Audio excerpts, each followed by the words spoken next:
What are your tips for finding a job? Well, I believe that the most important thing for finding a job is to have a very good CV. And I would start with the layout and the graphic.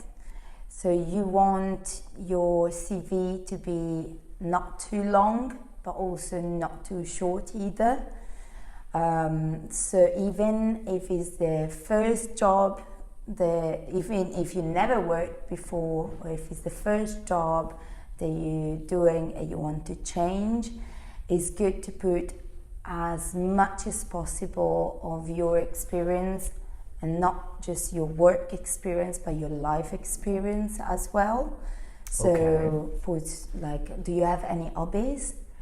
I do like to dance, and I do that every month. I also take a course. Okay, and what skills do you think dancing gave you that you can use in a job situation? Well, I think that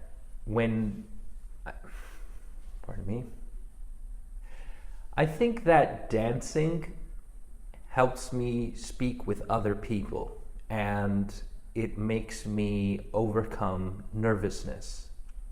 Singing is also a skill that I think I have, and it lets me entertain people and engage with them personally, on a personal level. Great.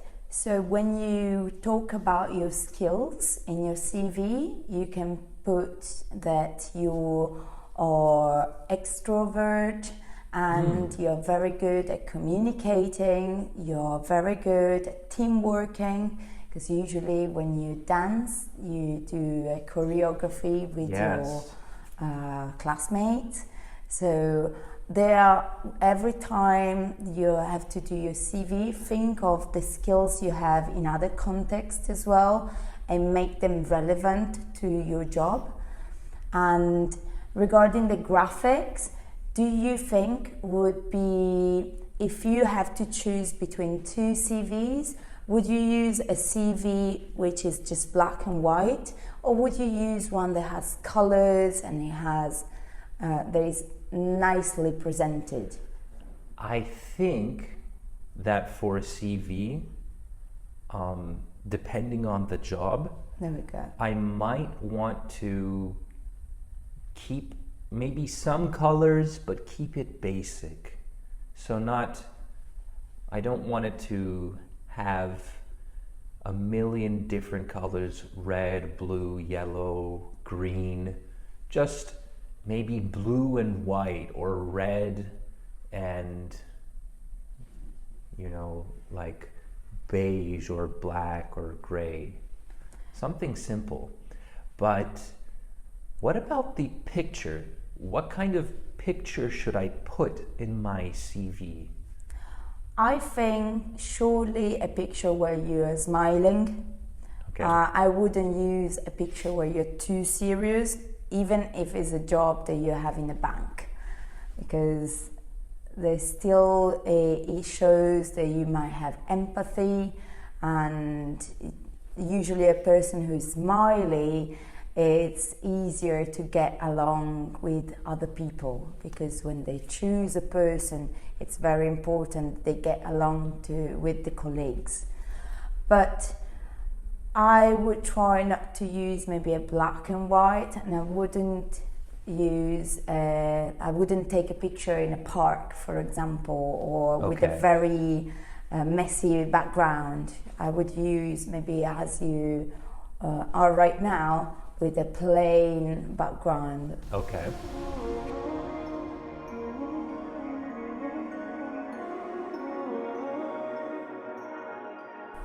So what do students find difficult learning English? I think one of the most difficult things can be false friends. Thinking you know the vocabulary because it's similar to your own language. And these kind of mistakes, you can keep doing them. It can be hard to correct them. For you? I find certain parts of pronunciation, because if you don't know how a mother tongue English person would say something, you won't hear it either, which makes it really difficult. And so in particular, the R sound, it doesn't exist in English. There's no R. Yeah. So it's big G, thinker, father, not farther, father, or further, Yeah. which can throw people. It can be confusing. You're not expecting to hear that. Definitely, that can be a big problem. Definitely. I think as well, sometimes when students are too focused on accuracy rather than just trying, because it's okay to make mistakes when you're learning another language. And sometimes people affect their own progress by trying to be perfect or trying to translate between the two when languages work very differently. Do you find this? Yeah. If you don't make mistakes, you aren't learning. Exactly. If you can say something perfectly, there is nothing to learn. You are not improving. Exactly. So don't be scared. We all make mistakes. Exactly. It's fine to make mistakes and try. It's essential. Yeah, exactly. Actually. We have to. I'm a native speaker and I make mistakes when I'm Constantly. speaking. It's perfectly normal, I think. So Yes. And what you mentioned about overcomplicating, sometimes people feel that by making something more complicated, they sound like they know more, when often it's the opposite. exactly. I think English is often very concise, very direct. Why use 5 words when you can use 3? Yes. So this can be a problem, I think. Yes. Try and use less. Less is more. Exactly. Always, always. And another thing, people find it easier to understand other foreign speakers, and they struggle to understand mother tongue speakers, Yeah. because mother tongue speakers like phrasal verbs. They do love, they don't often realize they're using them. We Yeah. use them a lot. And get. Yeah. We love get. You've got to get. We use get in so many ways. I think they can be very difficult to remember. Often I recommend with my students like having a page with a verb like get, and every time you learn a new phrasal verb, adding it, writing a definition in English, because I can understand why phrasal verbs are frustrating for Yes. people. And when you learn something like that, make a huge effort to say it. Yeah, At least 3 times in the next week. exactly. If you can't talk to somebody, talk to yourself, Yeah. talk to your dog. I do that too much already. Yes. Yeah. Write some some example sentences as well, because that repetition is so important with vocabulary. Definitely. And I give this advice often, but practice always speaking aloud, singing aloud, and get used to making the sounds a Yeah. mother tongue person will make. Yeah. Because if you don't know how to make the sound, it's going to be really hard to hear it. Yeah. And this is the difference between understanding a mother tongue speaker and understanding a foreign speaker. Yeah, exactly. And I also think with listening as well, listening can be difficult, especially with native speakers and connected speech. But I think it's important, it's very easy, I think, to hear one word that you don't understand, become focused on that one word, and lose the rest of the conversation when that one word maybe wasn't even important. So I think it's useful to try and learn understanding from context. If I missed one word, okay, don't then lose the rest of the conversation. Do you find that people do this sometimes? Yes. They forget how they learned their mother tongue when they were children. Exactly. They were not understanding every single word. They were learning in context and absorbing. Yeah.